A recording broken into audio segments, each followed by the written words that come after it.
Assalamualaikum warahmatullahi wabarakatuh. Kami dari kelompok 7 ingin menyampaikan hasil resum kami mengenai kewirausahaan dan muslimah pemberdayaan masyarakat. Anggota dari kelompok 7 yang pertama yaitu Yahya Hakiki NIM 2052111313. Yang kedua Inna Uswatun Hasanah dengan NIM 2052111314. Yang ketiga Nur Gemilang Sejati dengan NIM 2052111315. Yang keempat Ansor Zulijah dengan NIM 2052111316. Dan yang terakhir yaitu Albert Nurvalid dengan NIM 2052111317.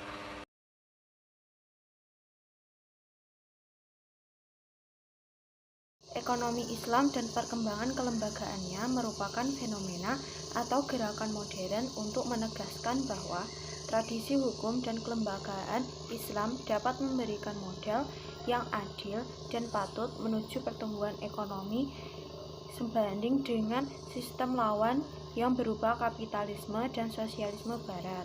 Perkembangan perbankan syariah modern bermula pada tahun 1970-an di Timur Tengah, ketika saat itu sedang marak-maraknya muncul kekayaan minyak.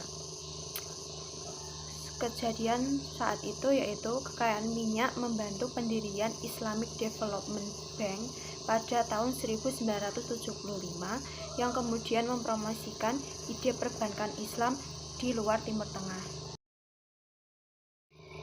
Alasan kuat adanya dukungan dalam ekonomi Islam yaitu Al-Quran melarang adanya kegiatan perbankan yang membawa bunga atau riba.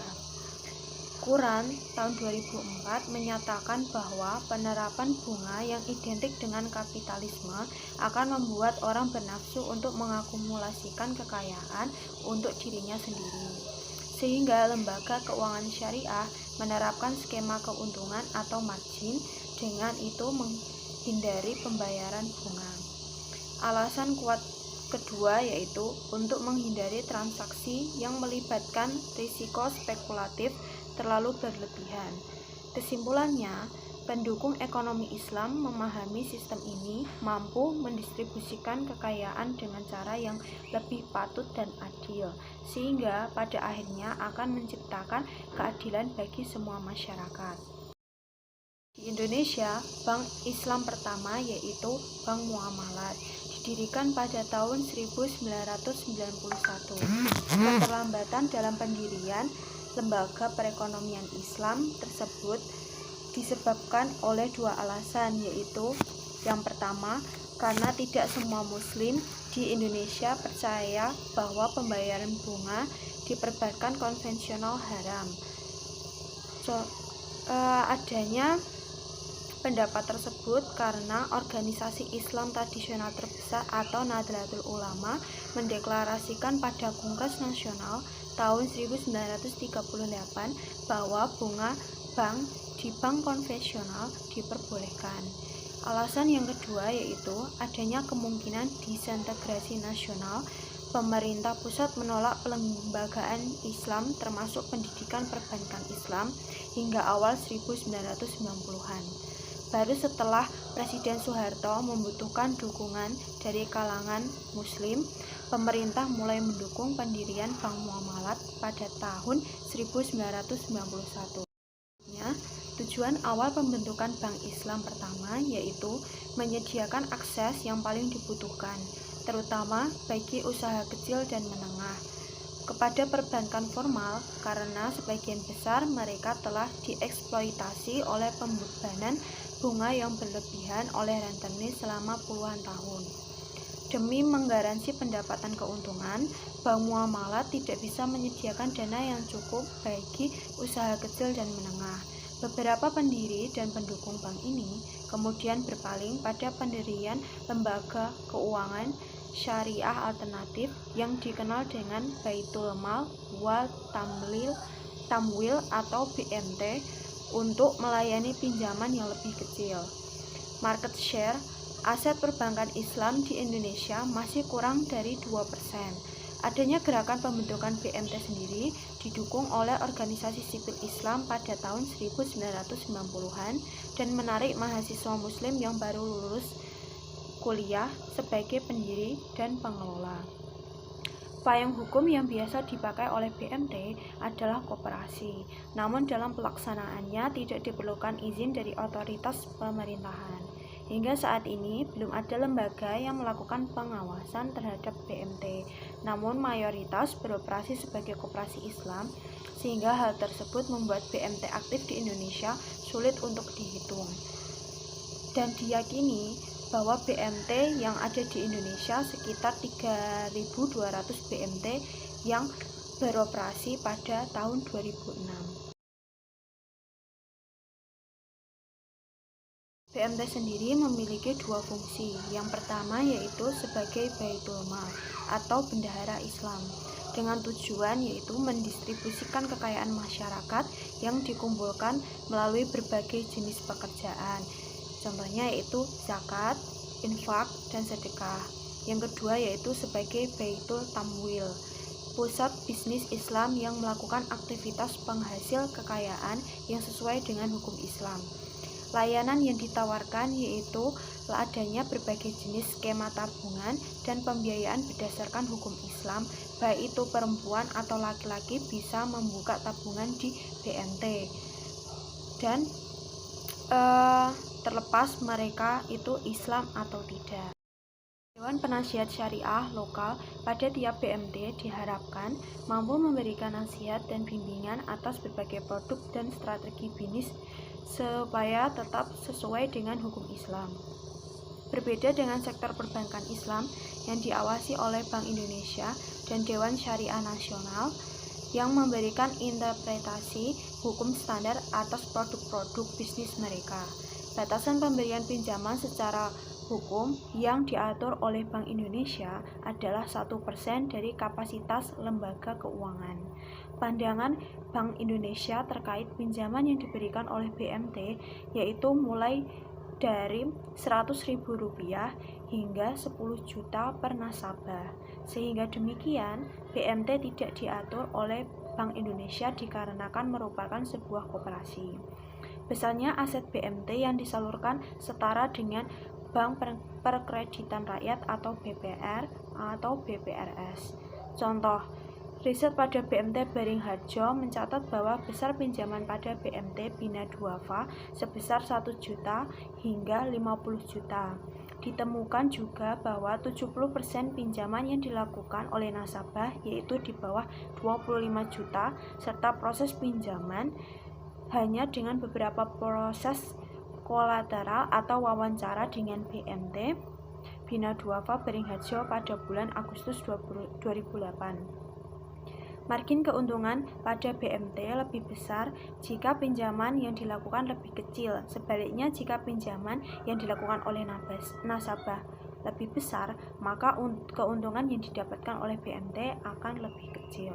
Hal tersebut bisa terjadi dikarenakan BMT harus memberikan suku bunga yang kompetitif terhadap nasabah yang mencari pinjaman lebih besar karena mungkin nasabah akan mengajukan pinjaman ke bank.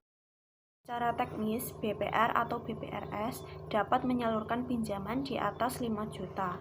Namun, nasabah BMT tidak mau pindah sektor perbankan sebab kontrak yang telah ada dengan BMT. Sehingga, untuk pinjaman dari 5 juta hingga 50 juta, beberapa BMT harus bisa berkompetisi dengan sektor perbankan. Tidak semua layanan keuangan syariah memenuhi definisi umum keuangan mikro. Menurut Grameen, pada lembaga keuangan mikro terkenal di Bangladesh, besarnya pinjaman keuangan mikro adalah kurang dari $200 per nasabah dan tidak memerlukan adanya jaminan. Oleh karena itu, sektor perbankan resmi biasanya tidak menyalurkan pinjaman di bawah 5 juta. Jumlah pinjaman tersebut dikategorikan sebagai kredit mikro di Indonesia. Selanjutnya kita akan membahas pengertian pemberdayaan perempuan. Untuk menganalisis dampak keuangan mikro Islam oleh BMT terhadap pedagang perempuan, maka perlu mengklarifikasi metodologi yang mengevaluasi dampak layanan keuangan syariah ini. Meskipun skema keuangan mikro Islam yang disalurkan oleh BMT tidak secara ketat sebanding dengan berbagai skema serupa bagi perempuan miskin di Asia Selatan. Untuk mempertimbangkannya, terdapat dua isu yang muncul dalam perdebatan teoritis dalam mengevaluasi keefektifan keuangan mikro di Asia Selatan sebagai kerangka analisis ini. Yang pertama yaitu konsep pemberdayaan. Konsep pemberdayaan merupakan kata kunci yang dominan bagi pembuatan kebijakan internasional sekaligus kerangka analisis. Namun, dalam praktek pemberdayaan adalah istilah yang sulit dipahami dan definisi sekaligus arti yang pasti telah lama diperdebatkan. Lalu yang kedua, bagaimana dan aspek apa dari pemberdayaan yang hendak kita evaluasi. Para sarjana telah memeriksa berbagai proyek pembangunan, khususnya proyek keuangan mikro bagi perempuan di Asia Selatan, guna mengevaluasi apakah kaum perempuan tersebut telah berhasil diberdayakan atau belum. Pengujian oleh sarjana atas hasilnya cukup beragam. Dalam isu ini, Keber telah menunjuk dua faktor yang mempengaruhi pengujian tersebut. Yang pertama, dia menjelaskan bahwa beragam evaluasi telah muncul dari bagian-bagian tertentu dari proyek yang dievaluasi. Kedua, dia menyoroti pandangan-pandangan siapa yang telah dipertimbangkan dalam menganalisis perubahan, seperti apa yang menjadi bukti-bukti pemberdayaan. Hal-hal tersebut sangatlah penting terutama dalam menerapkan konsep pemberdayaan sebagai term analisis untuk melihat perubahan-perubahan dalam kehidupan perempuan di luar masyarakat barat. Hal ini karena pemahaman dan harapan kaum perempuan akan pemberdayaan dan dalam masyarakat Islam berbeda dengan feminisme barat yang berorientasi demokrasi liberal. Dalam perdebatan teoritis ini akan difokuskan pada pandangan-pandangan kaum perempuan sebagai pengguna atau karyawan atau pendiri BMT terhadap layanan-layanan BMT dan menganalisis pandangan-pandangan mereka atas perubahan dan kemanfaatan layanan BMT di Jawa Tengah. Untuk melakukan itu akan diajukan perspektif perempuan atas perubahan-perubahan terkait pemberdayaan melalui studi kasus sebuah lembaga keuangan syariah di Jawa Tengah, BMT Bina Duafa Beringharjo. Lalu yang selanjutnya, peran ekonomi kaum perempuan dan kebutuhan keuangan mereka. Kaum perempuan di Jawa Tengah secara tradisional memainkan peran penting dalam perekonomian, yaitu membantu pendapatan rumah tangga. Aktivitas ekonomi yang umum tercantum pada tabel 1, yaitu di mana tipe 1 peran suami bekerja di kantor pemerintah dan peran istri tinggal di rumah. Dalam tipe 2 peran suami dan peran istri sama, yaitu pertanian keluarga dengan sawah. Pada tipe 3, peran suami yaitu penyedia utama ekonomi dan peran istri mendukung aktivitas ekonomi dengan cara menjual barang-barang kecil di rumah. Lalu yang tipe keempat, peran suami yaitu bekerja sebagai tenaga buruh dan peran istri mengelola toko atau warung secara mandiri. Lalu pada tipe 5, peran suami dan peran istri sama, kerjasama bisnis antara suami dan istri. Di Jawa, suami biasanya memberikan sebagian besar pendapatannya kepada istri untuk dipergunakan. Pola kerjasama ekonomi ini di Jawa masih relatif tidak berubah dari beberapa dekade. Khususnya, perdagangan skala kecil didominasi kaum perempuan yang tampaknya menjadi peran utama. Meskipun kaum laki-laki berusaha mengambil alih sektor yang secara tradisional didominasi perempuan ini, seiring dengan pertumbuhan perekonomian Indonesia meningkat, semakin banyak perempuan bekerja menjadi penjaga toko, buruh pabrik, dan pekerja migran di luar negeri. Di kawasan yang padat penduduk seperti Yogyakarta, di mana terdapat permintaan terus-menerus akan makanan, perdagangan makanan sangat populer dan menguntungkan. Lebih jauh, modal yang diperlukan untuk memulai produksi makanan relatif kecil, sementara produsen akan langsung mendapatkan untung di akhir hari itu juga. Kaum perempuan seringkali menyiapkan makanan untuk dijual kepada anak-anak di kampung atau menjualnya secara keliling. Margin keuntungan mereka beragam. Pedagang pinggir jalan yang biasa ditemui berharap keuntungan sekitar 50% dari modal yang dia keluarkan telah dikurangi biaya produksi.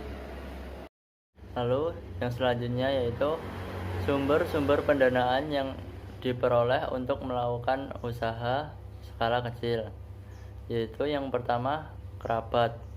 Paling umum, dana berasal dari kerabat karena para pedagang biasanya tidak memiliki izin bisnis yang dapat digunakan untuk mengajukan pinjaman. Yang kedua yaitu bank. Lalu penggadaian. Penggadaian adalah kemungkinan lain untuk mendapatkan pendanaan dari sektor keuangan formal. Lalu yang selanjutnya yaitu berasal dari kelompok gotong royong dan juga skema arisan. Dan yang terakhir yaitu dari rentenir.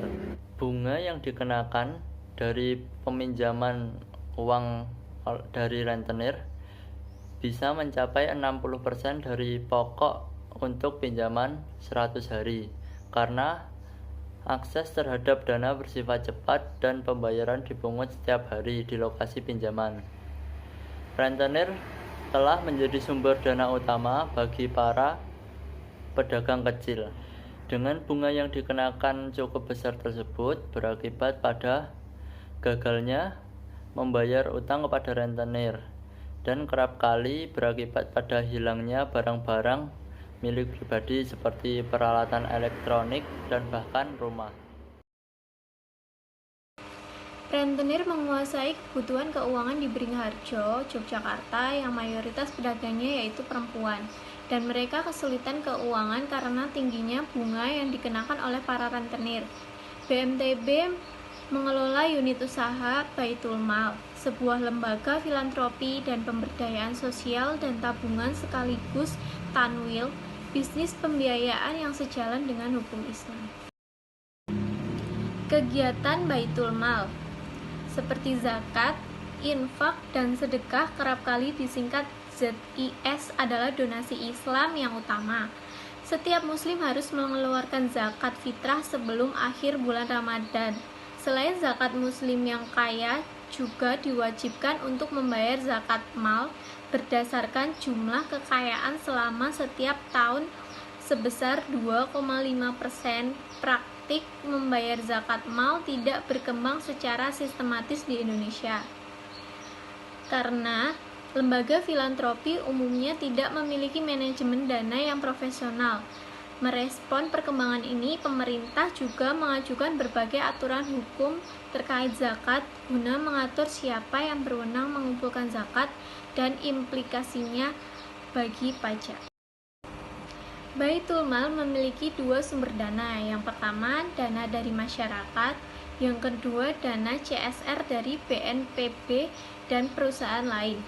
Konsep CSR baru mulai dikenal secara luas di kalangan publik di Indonesia, dan banyak perusahaan yang menyalurkan program ini. Dana Baitul Mal telah meningkat mulai kurang dari 3 juta pada tahun 1995 menjadi 300 juta pada 2006.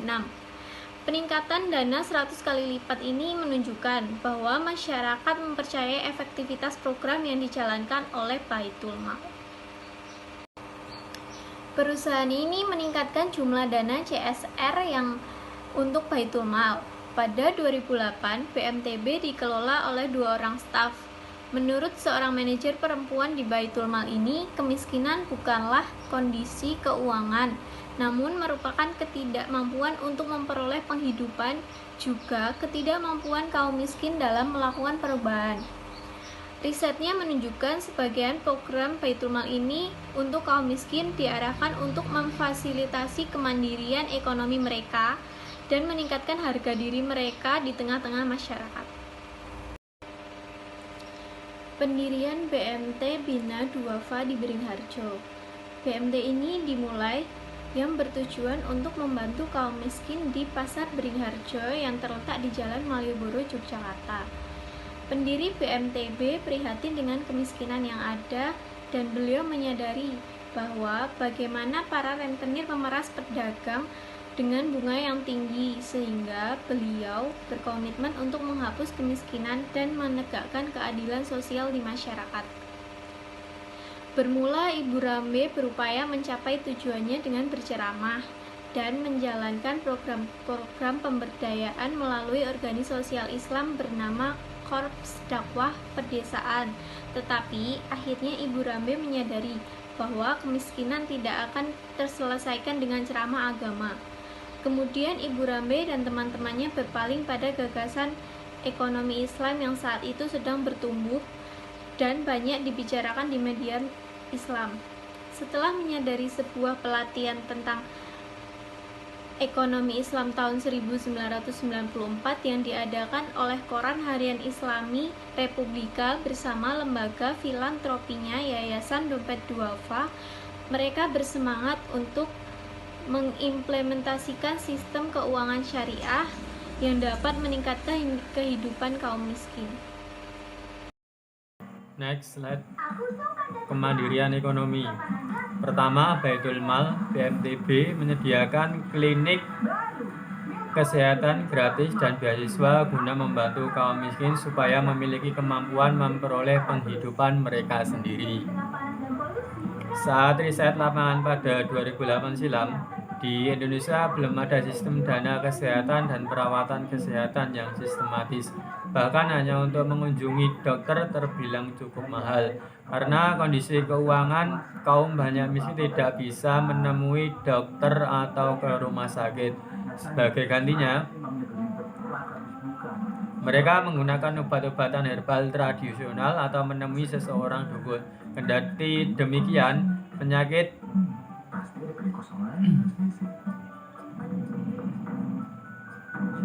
serius tetap mengharuskan ke rumah sakit atau dokter, sehingga kaum miskin kerap menggunakan modal bisnis mereka atau meminjam uang dari rentenir.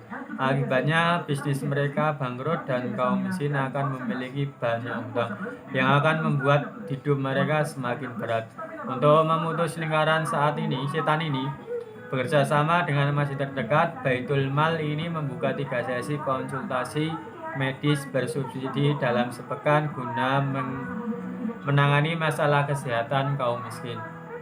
Mulai 1 Januari 2014, pemerintah Indonesia membentuk dan mengoperasikan BPJS Kesehatan yang menyediakan asuransi kesehatan secara universal sebagai sosial nasional dan UU nomor 24/2019 tentang Badan Penyelenggaraan Jaminan Sosial. Dalam skema ini, semua penduduk Indonesia berhak menjadi anggota dan mendapatkan layanan kesehatan.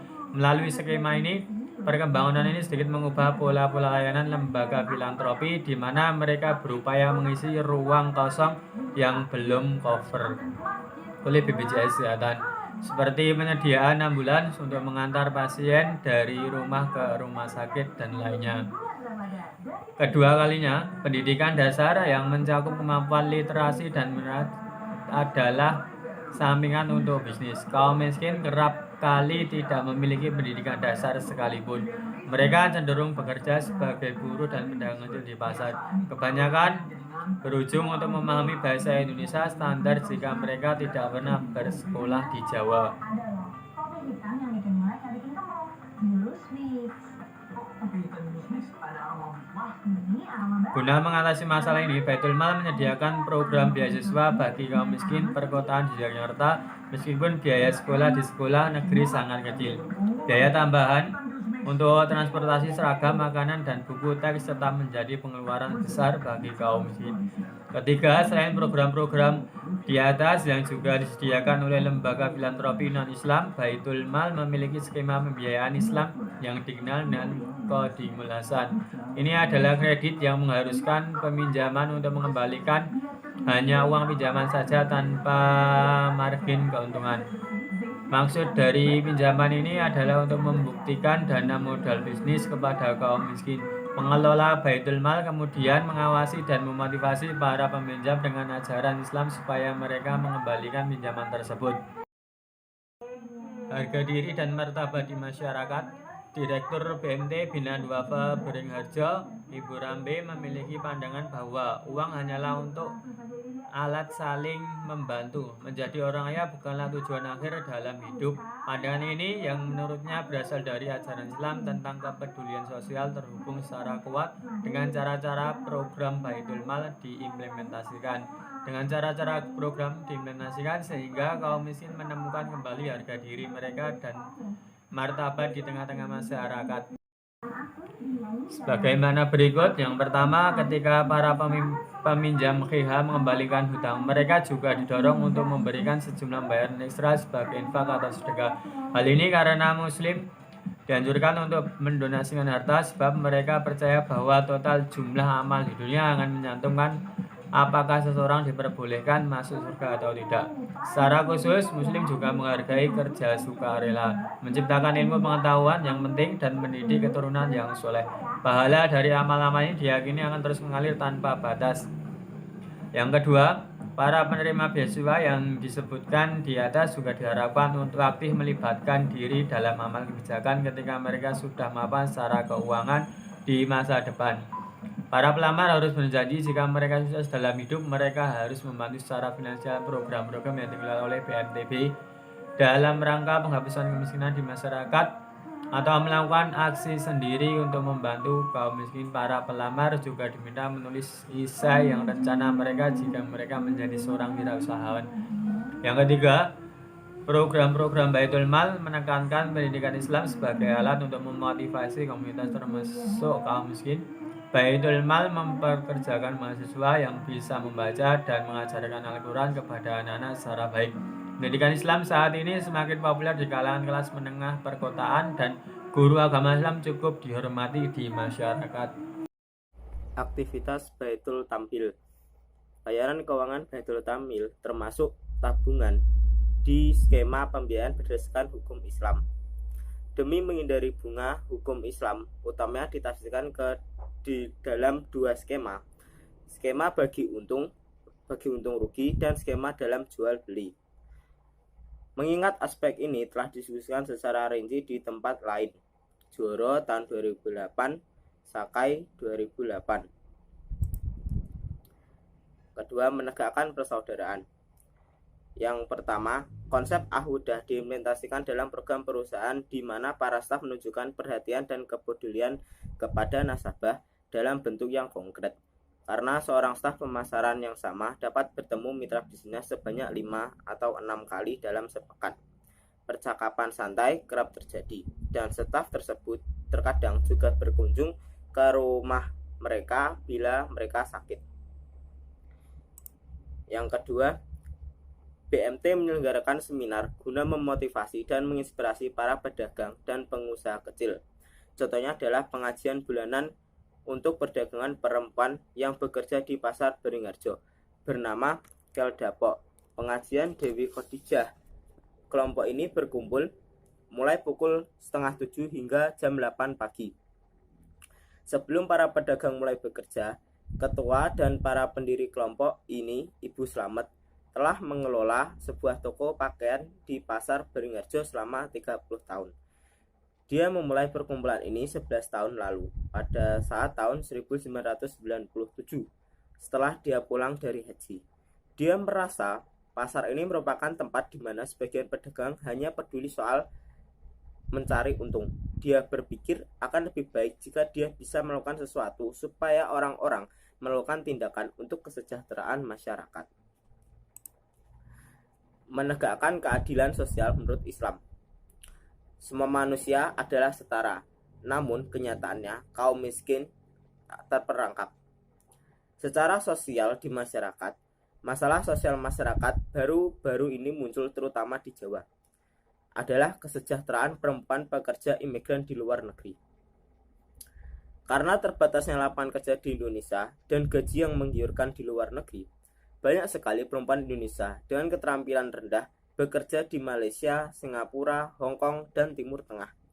Sebagian perempuan tersebut telah, namun karena alasan keuangan, mereka memutuskan untuk bekerja di luar negeri guna membantu keluarga mereka. Ketertarikan perempuan pekerja imigran pada skema ini sangat tinggi. Pada Mei 2008, Ibu Rambe mempromosikan skema ini sebagai dari Pekan Ekonomi Islam. Bersama dengan lembaga keuangan syariah yang mapan, BMTB mempromosikan ide ini atas dasar pentingnya investasi Islam berbasis kontrak bagi untung rugi.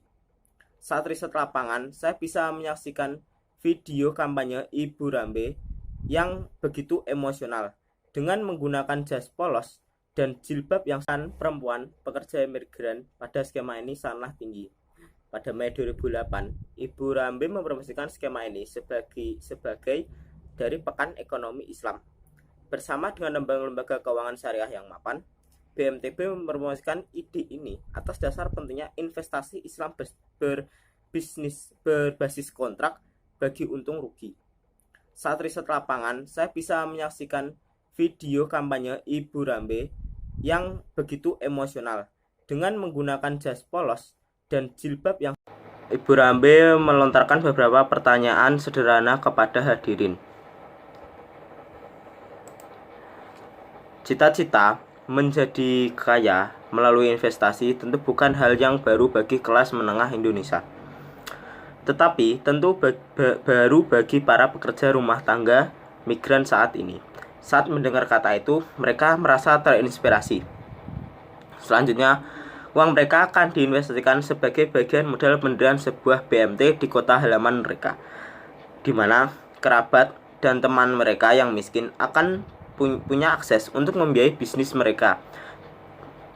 Wawancara dengan BMT Agustus tahun 2008.